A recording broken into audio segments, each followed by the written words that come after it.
Vamos lá, pessoal, dando continuidade aqui ao Poder Legislativo, já falamos sobre a composição desse Legislativo, falamos sobre imunidades, e aqui a gente está continuando na sequência do 53, tá? Vamos agora para o artigo 54 falar um pouco sobre as vedações que esses parlamentares passam a assumir o cargo, né, que a Constituição traz para que eles possam observar e, de alguma forma, seguir uma orientação naquilo que é possível e não é possível durante o exercício do mandato, tá certo? Acompanhe aqui comigo no artigo 54, portanto, olha aqui.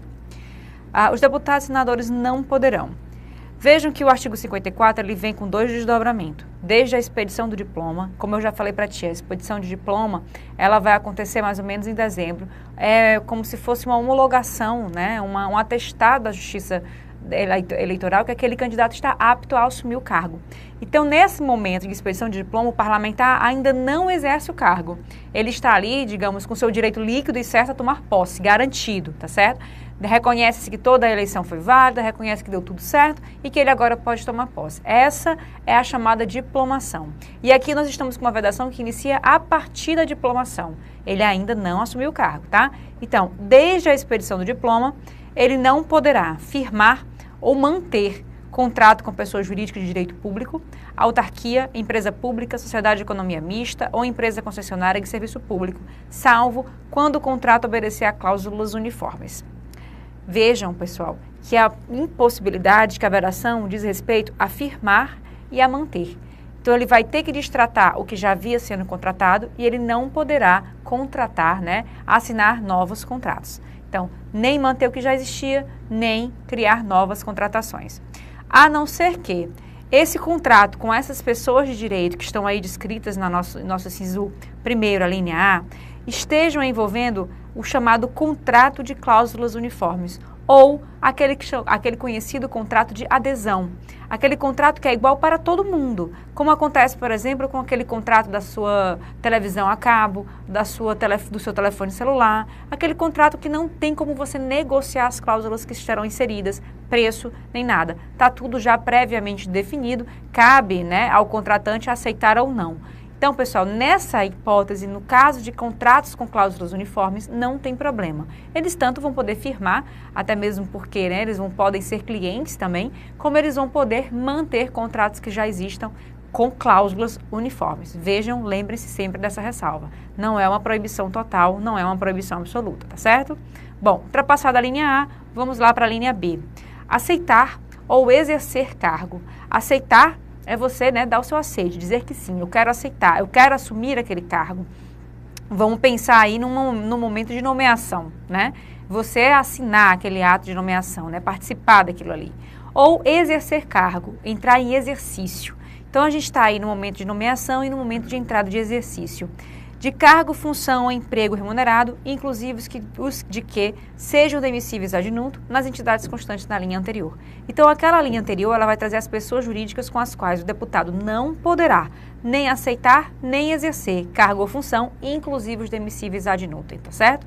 Aqui serve, pessoal, para caso eles já tenham um cargo em exercício, eles peçam aí uma suspensão, né? Principalmente no que diz respeito aos servidores públicos que por acaso venham a ser eleitos, né, deputados ou senadores. Agora, se for cargo ad nutum, né, obviamente eles não vão estar ali podendo participar, eles vão ter que realmente ser exonerados, né, daquele cargo. Nas entidades constantes na linha anterior, que são aquelas entidades que a gente já falou de direito público, ok? Muito bem. A linha B, ela precisa ser comparada com a linha B do inciso 2º, e já entrando aí nas nossas vedações desde a posse, né? A partir do momento que eles tomam posse, aumenta aí o número de vedações, né? Nada mais óbvio, mais compatível, porque a partir da posse eles já podem, né, praticar atos como deputados e senadores. Então, desde a posse, eles não podem ser proprietários, controladores ou diretores de qualquer empresa que goze de favor decorrente de contrato com pessoa jurídica de direito público, ou então nela exercer função remunerada. Não é que eles não possam ser controladores nem proprietários de pessoa jurídica, eles podem. O que não pode acontecer é que essa pessoa jurídica estabeleça algum tipo de benefício com o poder público, algum tipo de isenção, algum tipo de prazo, digamos assim, né, diferenciado, uma alíquota diferenciada, nenhum tipo de benefício poderá ser dado a essa pessoa, da qual um senador ou um deputado seja proprietário, controlador ou diretor. Ou então, Essa empresa pode nem participar da direção dele, da controladoria dele, nem da propriedade dele, mas ele exerce aí uma função remunerada, qualquer que seja essa função. Não poderá, portanto, que o senador já empossado ou o deputado já empossado se encontre em qualquer dessas circunstâncias, tá certo? Ou ele vai ter que destratar aquele benefício, recusar aquele benefício, ou ele vai ter que sair da pessoa jurídica. Ele vai ter aí as duas opções. Indo para a linha B, que eu já havia chamado a atenção, ela precisa ser comparada com a linha B do inciso 1º, tá? Eu estou na linha B do inciso 2º, comparando com o inciso 1º. Olha o que a linha B do inciso 2º fala. Ocupar cargo ou função de que sejam demissíveis ad nutum nas entidades referidas no inciso 1A. Ocupar, pessoal, é estar no cargo. Esses dois incisos, essas duas alíneas, na verdade, elas são altamente criticadas pela doutrina, porque é como se a Constituição ela tivesse desmembrado uma situação que acontece praticamente ao mesmo tempo. Você aceitar, ocupar e exercer cargos, né, acontece praticamente ao mesmo tempo, as consequências são praticamente as mesmas e não deveria ter sido desmembrado a partir da expedição do diploma nem a partir da posse. Isso daqui, pessoal, na sua prova não vai se questionar. Ah, por que isso? Porque agora ele está ocupando, agora ele está aceitando, agora ele está exercendo. Na sua prova, na sua questão, vai vir exatamente o verbo que está aí na linha B e na linha B desse segundo. Você tem que decorar realmente o verbo. E eu já te antecipo e te digo que entender isso daqui, até mesmo para os constitucionalistas, fica complicado. A maioria dos livros, a maioria dos artigos jurídicos vai dizer que houve aí uma atecnia, uma certa ingenuidade do constituinte em querer desassociar essas três situações para aqueles ocupantes de cargo público, né? Aceitar, da ideia que queria evitar que ele viesse a aceitar na expedição para quando estivesse na posse, para quando chegasse na posse não estivesse ocupando. Evitar, por exemplo, aquele que não ocupasse, já aceitar antes da posse para poder encontrar uma brecha e estar no cargo público mesmo sendo deputado ou senador. O que está aqui colocado é o seguinte: deputado e senador, ele não pode nem aceitar, ele não pode nem exercer, ele não pode ocupar cargo público. Para aceitar e exercer, desde a expedição de diploma, para ocupar a partir da posse, tá? Agora, obviamente a Constituição vai trazer algumas exceções. Você já deve ter visto lá no artigo 37, a gente já analisou essa parte de administração pública, que vai permitir, por exemplo, que o servidor público se afaste, peça licença do cargo dele para poder exercer um mandado eletivo, não tem problema nenhum. Aquelas exceções que a Constituição permite, elas estão englobadas aqui. Se for uma exceção que não é permitida pela Constituição, aí é outra história. O que a gente está colocando aqui é o seguinte: aceitar, ocupar e exercer, nada disso pode ser feito pelo deputado ou pelo senador a partir do momento da sua posse, tá? Agora, ele pode ainda ocupar o cargo público desde a sua expedição de diploma. Quando chegar na posse, ele vai ter, né, que pedir a sua licença. Então, vejam que a gente tem aqui, né, uma coisa mais difícil de se compreender na prática, de se criar casos reais, de trazer aqui um exemplo para você, porque realmente ficou difícil desmembrar essas três situações na forma como hoje é dada, né, as nomeações, o exercício, enfim, as posses dos servidores públicos. A observação mesmo mais importante é: esqueça essa confusão. Concentre-se nos verbos e entenda que aquilo que a Constituição permite acumular, licenciar, está possível. Por exemplo, o cargo de vereador. Se houver compatibilidade de horário, tá, com o servidor público, ele poderá acumular. Muito embora, nas vedações que nós estamos tratando, seja de deputados e senadores. Eu estou falando do vereador porque está lá, tá? No nosso capítulo da administração pública, ela traz essa possibilidade de servidor público exercer mandado eletivo. E no caso de vereador, ela permite o exercício do cargo público e do mandato eletivo, tá bom? Só para a gente dar aqui uma analisada, já já eu passo um bisu para ficar melhor na tua cabeça, tá certo? A linha C. Patrocinar causa em que seja interessada qualquer das entidades a que se refere o inciso 1º. Patrocinar causa, pessoal, é ser advogado de qualquer uma das entidades que estão lá no inciso 1º, a linha A. E aí, ser titular de mais de um cargo ou mandado público eletivo, tá? Ele não vai poder ser titular de mais de um cargo ou mandado que seja público eletivo. Vemos aí, né, que a gente tem aí essa preocupação da Constituição em garantir que esse deputado e senador vai estar mesmo ligado ao cargo e não usando esse cargo para estar, né, exercendo algum outro tipo de função e, de alguma forma, dividindo as suas atenções. Olha só a tabela que eu preparei para ti. Desde a expedição do diploma, você tem aqui firmar ou manter contrato com pessoa jurídica de direito público, autarquia, empresa pública, sociedade de economia mista, empresa concessionária de serviço público, salvo quando o contrato obedecer à cláusula uniforme. Então vejam que eu tenho dois verbos, firmar ou manter, e isso diz respeito a contrato e a exceçãozinha aqui das cláusulas uniforme. Aceitar ou exercer cargo, função ou emprego, tá? Remunerado, inclusive de que sejam demissíveis ad nutum nessas pessoas jurídicas que estão lá na linha A. Veja também o verbo aceitar e exercer cargo, função ou emprego. Desde a posse, você já vai ter aqui algo mais diferente. Ser proprietário, controlador ou diretor de empresa que goze de favor decorrente de contrato com pessoa jurídica de direito público ou nela exercer função remunerada. Também não pode, tá? Exercer nenhum tipo de função remunerada. Ocupar cargo, tá? Ou função de que sejam demissíveis ad nutum. Eu estou te chamando a atenção aqui para os os. Por quê? Apesar de ser besta esse bizu, mas muitas vezes, se tiver na literalidade na tua prova, que geralmente o que acontece, esses incisos, essas alíneas, elas são copiadas e coladas na tua prova e viram uma questão para tu marcar certo ou errado, vejam só que desde a posse que começa com O, né? Nós temos aí posse, que na primeira sílaba tem O, nós vamos ter proprietários na primeira sílaba e o ocupar. Então, a partir da posse, você não pode ocupar. Antes da posse, não tem O, ó, aceitar e exercer. Fica mais fácil de você conseguir definir aí as alíneas B, tá? Aquelas que eu te falei que dá essa confusãozinha. Posse, ocupar. Então, a partir da posse, não se pode ocupar. O com O. Antes da posse, aí eu vou poder aceitar e exercer cargo público ainda, tá? Patrocinar causa em que seja interessada a pessoa das entidades e ser titular de mais de um cargo ou mandado público eletivo, tá? Confesso que é um bizuzinho que vai funcionar melhor aqui para a linha B e é ela que traz, né, a maior divergência, o maior número de questão, justamente por conta desses momentos que foram desmembrados aí, né, antes da expedição de diploma e após a expedição do diploma, ok? Dá uma lida, tá? É algo que você precisa decorar, é muito mais complicado, né, porque você precisa, eu pelo menos para decorar eu preciso visualizar o concreto e aqui fica mais complicado a gente visualizar o concreto, é muito mais essa letra taxativa e ainda bem que as questões vão cair mesmo no decoreba, tá? Aí fica mais fácil para você conseguir visualizar. No mais, resolva a questão em cima disso daqui que você vai conseguindo melhorar aí, né, essas diferenças entre expedição de diploma e posse. Lembrando que a expedição vem antes da posse, né? Tanto que a linha aí vem antes também da linha que fala sobre a posse.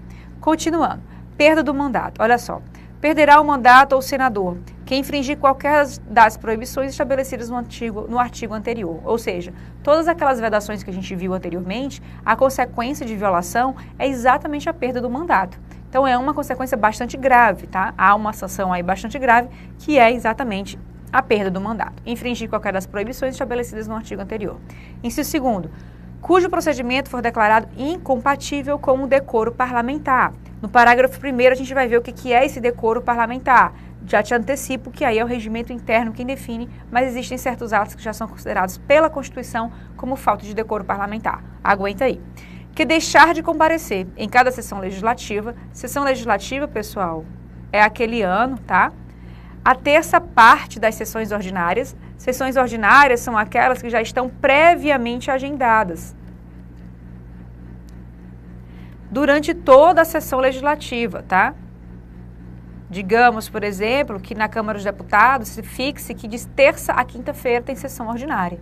Pronto, aquelas ali são as sessões ordinárias. Se você perder 1/3 dessas sessões ordinárias, veja só, 1/3, pessoal, é muita coisa, tá? Veja que você vai ter aí mais de 120 faltas no ano, é muita coisa. Então, 1/3 das sessões ordinárias da casa a que pertencer, salvo, né, caso de licença ou omissão por esta autorizada.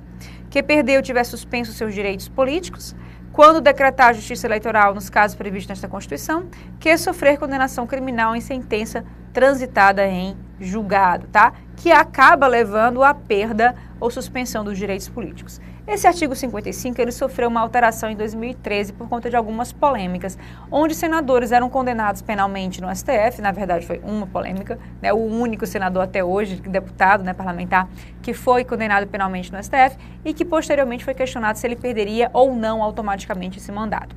E aí veio-se para o artigo 55 e se caiu na seguinte situação. O inciso 6º traz uma hipótese específica. Aquele que sofrer condenação criminal em sentença transitada em julgado perderá um mandato. Mas essa condenação criminal em sentença transitada em julgado também, pessoal, faz perder os direitos políticos, que está aqui no inciso 4. Por que teve confusão? Teve confusão por conta desses dois parágrafos.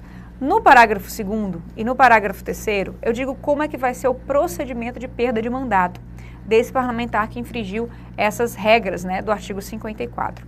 O parágrafo 2º foi aquele alterado pela Emenda Constitucional 76. Ele trata do inciso 1, 2 e 6, que é exatamente o que a gente viu. Infringir qualquer regras do artigo 54, a falta de decoro parlamentar e a condenação criminal. Aquelas proibições, falta de decoro e condenação criminal. Como é que se perde, né, esse mandato? Por maioria absoluta, mediante provocação da respectiva mesa ou de partido político representado no Congresso Nacional, assegurada a ampla defesa. Não tem sessão pública, não tem sessão privada, não tem voto secreto, tá? É normal, sessão pública e voto aberto. Como é que tu sabe, Arsênia? Porque quando a sessão é pública e quando o voto é secreto, tem que estar expresso na Constituição Federal, tá certo? Então, aqui nesse caso, a perda do mandato será decidida pela Câmara dos Deputados ou pelo Senado, dependendo se for um senador ou um deputado, por maioria absoluta, mediante provocação da respectiva mesa ou de partido político representado naquele Congresso Nacional, sempre assegurada aí a ampla defesa. Abre-se, portanto, um procedimento de perda de mandato, onde aquele deputado, aquele senador poderá se defender e, após a sua defesa, será colocado em votação na sua casa respectiva e, para que ele venha a perder o mandato, tem que ser alcançada a maioria absoluta da casa. Vejam que eu não te expliquei ainda a maioria absoluta, tá? Eu estou apenas falando de um quórum específico que é a maioria absoluta para esse caso aqui. Parágrafo 3º. Nos casos previstos no inciso 3 a 5, quais são os incisos 3 a 5? Deixar de comparecer a 1/3 das sessões ordinárias, perder ou tiver suspenso seus direitos políticos, estão vendo? O procedimento vai ser diferente, quando decretar a justiça eleitoral nos casos previstos nesta Constituição. Então, olha só, no parágrafo 3º, nos casos previstos no inciso 3 a 5, a perda será declarada pela própria mesa da casa respectiva, seja de ofício, seja mediante provocação de qualquer de seus membros ou de partido político. Olha a diferença, pessoal. Aqui a provocação é da respectiva mesa ou de partido político. Aqui a própria mesa pode iniciar esse procedimento de ofício, qualquer de seus membros pode provocar e partido político também, tá? Assegurada sempre a ampla defesa. Mais uma vez, sessão pública e o voto também aberto, tá? Sem ser secreto. Então, primeira observação que eu quero te chamar, atenção, tá? No inciso 4º eu falo de perda e suspensão de direitos políticos e o procedimento é o do parágrafo 3º. No inciso 6º eu falo de condenação criminal com sentença transitada em julgado e o procedimento é aí o do parágrafo 2º. No caso de um deputado que vem, né, a ter uma condenação criminal no STF, ele está ali com uma decisão definitiva que vai transitar em julgado. E nesse caso ele vai se aplicar o inciso 6º, tá? E a gente vai aí para o parágrafo 2º. É deliberação da casa e não da mesa, muito embora os seus direitos políticos venham a ser suspensos. Como nós temos uma hipótese específica para a condenação criminal, nesse caso, a gente aplica também o parágrafo 2º, que é específico para esse caso, tá certo? Outra situação que a gente tem que trazer. Veja que são procedimentos muito parecidos. Alguém pede para abrir um procedimento, há uma deliberação e a perda do mandato é declarada. A sessão é pública e os votos são abertos normalmente, tá? Somente com algumas diferenças, que no parágrafo 2º, inciso 1, 2 e 6, tá? A nossa ideia de infração do 54, perda de decoro parlamentar e condenação criminal, nós temos uma decisão dada pela Casa Parlamentar, por provocação da mesa ou de partido político, a maioria absoluta como quórum. No parágrafo 3º, eu tenho uma decisão dada pela mesa diretora, por provocação da própria mesa diretora, qualquer de seus membros e partido político. E mais uma vez aqui, tá? Assegura-se, portanto, a ampla defesa também. Vejam que o procedimento até é parecido, mas nós temos aí algumas diferenças trazidas pelo parágrafo 2º e pelo parágrafo 3º. No que diz respeito à fonte da decisão, parágrafo 2º, a Casa Parlamentar, parágrafo 3º, a mesa diretora, e no que diz respeito à provocação desse procedimento, parágrafo 2º, mesa diretora e partido político com representação no Congresso, parágrafo 3º, nós temos a mesa diretora de ofício, qualquer membro da casa e o partido político também. E em ambas nós temos aí uma similitude, que é exatamente a garantia da ampla defesa para esse condenado, tá certo? Muito bem. Parágrafo 1º, nós vamos falar aí da incompatibilidade chamada de decoro parlamentar. É incompatível, portanto, com o decoro parlamentar, além dos casos definidos no regimento interno, ou seja, a Constituição permite que o regimento interno traga outros casos de decoro parlamentar, o abuso das prerrogativas asseguradas a membro do Congresso Nacional ou a percepção de vantagens indevidas. Então, isso daí para a Constituição já é clara falta de decoro parlamentar. Vantagens indevidas e aí abusar das prerrogativas asseguradas na Constituição, podendo o regimento interno trazer outras hipóteses, tá? Parágrafo 4º. A renúncia do parlamentar submetido a processo que vise ou possa levar à perda no mandato, nos termos deste artigo, né, nas hipóteses que esse artigo traz a possibilidade de perda, terá seus efeitos suspensos até a deliberação final de que trata o parágrafo 2º e 3º. Ou seja, não adianta renunciar. O efeito dessa renúncia vai ser suspenso até que haja aí uma decisão final. Então, a renúncia, nesse caso, não vai trancar o processo de perda de mandato. A renúncia, nesse caso, não pratica nenhum efeito em cima, tá, desse procedimento para declarar a perda de mandato de parlamentar. Fechamos, portanto, garantimos aqui essa ideia de perda. Agora vem o artigo 56, dizendo que não perderá o mandato deputado ou senador. Enquanto que o 55 falava da perda do mandato, o 56 vem dizendo, muito embora se encontre nessas situações, não haverá perda de mandato. Ou seja, aqui, pessoal, nós temos uma permissão e não mais uma vedação, tá? Então, pode o deputado ou senador ser investido no cargo de ministro de Estado, não tem problema, governador de território, secretário de Estado do Distrito Federal, de território e de prefeitura de capital. Veja que não é qualquer prefeitura. Ou ainda, ele não perde o mandato se deputado ou senador e ainda investido em missão diplomática temporária, tá? Então, o inciso 1º tem duas grandes observações. A secretaria que ele pode assumir municipal é a secretaria de capital. E a missão diplomática que ele pode assumir e não perder o mandato é a missão diplomática temporária, tá certo? Então, nesse caso, ele não perde o mandato. No caso do inciso 1º, o meu parágrafo 3º vai garantir aqui um favor a esse deputado, a esse senador.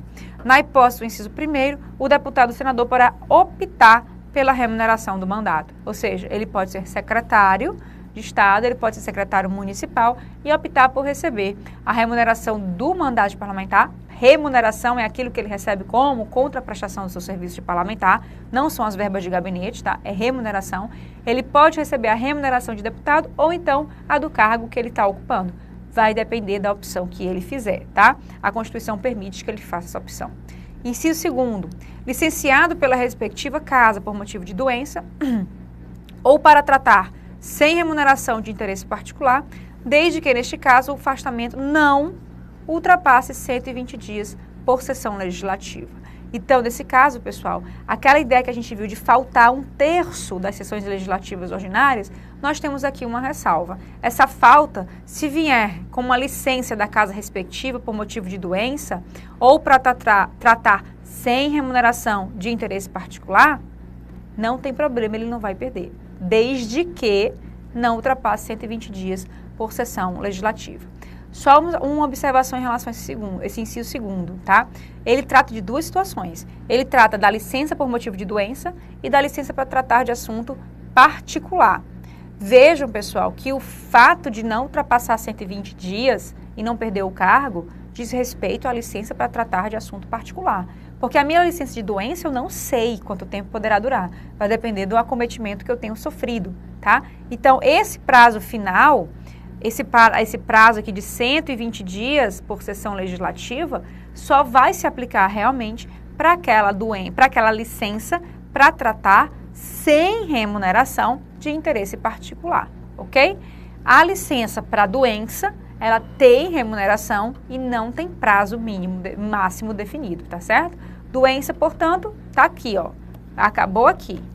Dali para frente diz respeito apenas a tratar de licença para tratar de assunto de interesse pessoal, ok? Daqui para cá, portanto. Vejam dessa forma, porque os casos concretos, principalmente a FCC agora tem gostado de cobrar uns casozinhos concretos para você não se confundir. Parágrafo 1º. O suplente será convocado nos casos de vaga, de investidura em funções previstas neste artigo ou de licença superior a 120 dias. Ocorrendo vaga e não havendo suplente, far-se-á a eleição para preenchê-la se faltar mais de 15 meses para o término do mandato. Ou seja, abrindo vaga de deputado e senador, e não tendo um suplente, faz-se aí, portanto, uma nova eleição, se faltar mais de 15 meses para o término do mandato. Só se faltar mais de 15 meses para o término do mandato, tá? Lembrando que o único senador que é eleito com suplência o único senador não, né? O único parlamentar que é eleito com suplência é o senador. Esse suplente é chamado de senador biônico, tá certo? É um termozinho que eu já expliquei para vocês. O deputado, ele não tem suplência. Na verdade, o deputado, que a gente chama de suplente de deputado, é aquele que foi o próximo mais votado, tá? De todo aquele cálculo do coeficiente eleitoral e tudo, a gente sabe quem seria o próximo a assumir, caso esse deputado, por exemplo, saísse para o cargo de ministro de Estado. Já se sabe que viria aquele próximo e daí vai se chamando aquele próximo até chegar, né, em esgotar toda a lista dos possíveis eleitos, tá certo? O senador não. O senador aí ele vai ser eleito com 2 suplentes e a gente pode chamar esses próprios suplentes que foram eleitos com ele. Tranquilo? Muito bem. Não perde o cargo, portanto, aqui do artigo 56. E aí, pessoal, olha só as nossas questõezinhas aqui para a gente poder conseguir visualizar como isso é cobrado em prova, para poder tu acalmar um pouco esse teu coração, porque eu sei que fica aí palpitando, tá? Principalmente que a gente está vendo aqui coisa muito decoreba. Olha só. João, senador da República em tempo de guerra, foi convocado a se incorporar ao Exército. Segundo a Constituição Federal Brasileira, sua incorporação às Forças Armadas. Nós estamos tratando aqui, portanto, de imunidade, né? Aquela imunidade lá do artigo 53, parágrafo 8º. Será deferida pelo presidente da República, que o licenciará do cargo de senador. A gente viu que é a própria casa parlamentar dele. É automática em tempo de guerra, basta na mera convocação do Exército? Não, tem que ter autorização da casa parlamentar. Depende de prévia licença do Senado Federal? Olha, está aparecendo. Será analisada e deferida pelo vice-presidente da República, competindo ao presidente da República conceder-lhe prévia licença do cargo de senador? Não, né? Mais viagem. Depende de prévia análise da Câmara dos Deputados? Após autorização do presidente da República? Bom, se ele é senador da República, a casa que vai autorizar essa licença é o próprio Senado Federal, tá? Prévia licença, portanto, do Senado Federal. Ó, a disciplina constitucional das imunidades parlamentares e a sua respectiva compreensão jurisprudencial permitem afirmar. Olha só, nós estamos falando de imunidade parlamentar, tá? E jurisprudência envolvendo essa imunidade. A inviolabilidade parlamentar não se estende ao congressista quando, na condição de candidato a qualquer cargo eletivo, venha ofender moralmente a honra de terceira pessoa, inclusive a de outros candidatos, em pronunciamento motivado por finalidade exclusivamente eleitoral, que não guarda qualquer conexão com o exercício das funções congressuais. Lembra que eu te dei essa dica lá quando a gente estava vendo imunidade, que estava sendo cobrado uma jurisprudência do STF de um parlamentar que em campanha ofende seu colega? Pronto, o seu opositor está aqui. É exatamente isso. Letra A, portanto, é o nosso gabarito, tá? Desde a proclamação do resultado das eleições, os membros do Congresso Nacional não poderão ser presos, salvo em flagrante de crime inafiançável. Proclamação do resultado das eleições, né? Nada a ver. Os deputados e senadores, desde a proclamação do resultado das eleições, mais uma vez, serão submetidos a julgamento perante o Supremo Tribunal Federal. Lembrem, pessoal, que a gente tem desde a posse, tá? E desde a expedição do diploma. Não tem proclamação das eleições, né? Diploma para as mesmas unidades formais, que é esse caso aqui do Supremo Tribunal Federal, e desde a posse para as mesmas unidades materiais, tá? Que é aquela de palavras, votos e opiniões. Portanto, B e C, diz respeito à formal, é a partir da diplomação. A incorporação às Forças Armadas de deputados e senadores, embora militares, dependerá de prévia licença da casa respectiva, salvo em tempo de guerra. Na verdade, é inclusive em tempo de guerra. Foi o que eu te falei, né? Não importa se ele é militar, não importa se está em tempo de guerra. Liberar um parlamentar para servir o Exército tem sempre que ter aí a prévia licença da casa respectiva. Letra E. As imunidades de deputados e senadores subsistirão durante o estado de sítio, só podendo ser suspensas mediante o voto de 3/5 dos membros da casa respectiva. Nós vimos que é 2/3, portanto, tá certo? Muito bem. Mais uma questãozinha aqui para a gente finalizar. Quanto à organização do Poder Legislativo Federal, é correto afirmar: o número total de deputados, bem como a representação por Estado e pelo Distrito Federal, será estabelecido por lei complementar, proporcionalmente à população, procedendo-se aos ajustes necessários no ano anterior às eleições, para que nenhuma daquelas unidades da federação tenha menos de 8 ou mais de 70 deputados. Tá bonito? Tá lindo, né? Assim, eu sei que é menos de 8, eu sei que é mais de 70, né? Eu sei que vai ser realmente antes do ano anterior, vai ter que ser reajustado, né? Eu só tô na dúvida se é realmente lei complementar. Eu fico nessa, né? Lei complementar, lei ordinária. Aí tu sempre coloca um pontinho do lado e vai trazer nas outras questões. Salvo disposição constitucional em contrário, as deliberações de cada caso do Congresso Nacional serão tomadas em 2 turnos de votação, por 2/3 dos votos, presente a maioria simples de seus membros. Não, pessoal. Na verdade, as deliberações de cada caso do Congresso Nacional, o normal, a regra, né, é que a gente tenha um turno de votação e maioria de votos, tá certo? Maioria simples e não 2/3 dos votos. A Câmara dos Deputados compõe-se de representantes do povo eleitos pelo sistema majoritário? Não, né? Câmara dos Deputados proporcional. O Senado Federal compõe-se de representantes dos estados, territórios e do Distrito Federal, eleitos segundo o princípio proporcional. Territórios, né? Não, né? Território só elege lá deputado, não vai eleger senador. A representação de cada estado, salvo do Distrito Federal, será renovada de 4 em 4 anos, alternadamente por 2/3 e 1/2, sendo que cada senador será eleito com 3 suplentes. Salvo o Distrito Federal, não, né? Envolvendo o Distrito Federal. E hoje não são mais 3, são 2 suplentes. Portanto, letra A é o nosso item certo, tá certo? Fechamos, pessoal, essa parte de composição, imunidades, vedações, tá? É a parte um pouquinho mais densa, onde você precisa realmente ler a Constituição. E a gente continua na próxima aula com um pouquinho mais de poder legislativo, tá? Até já já.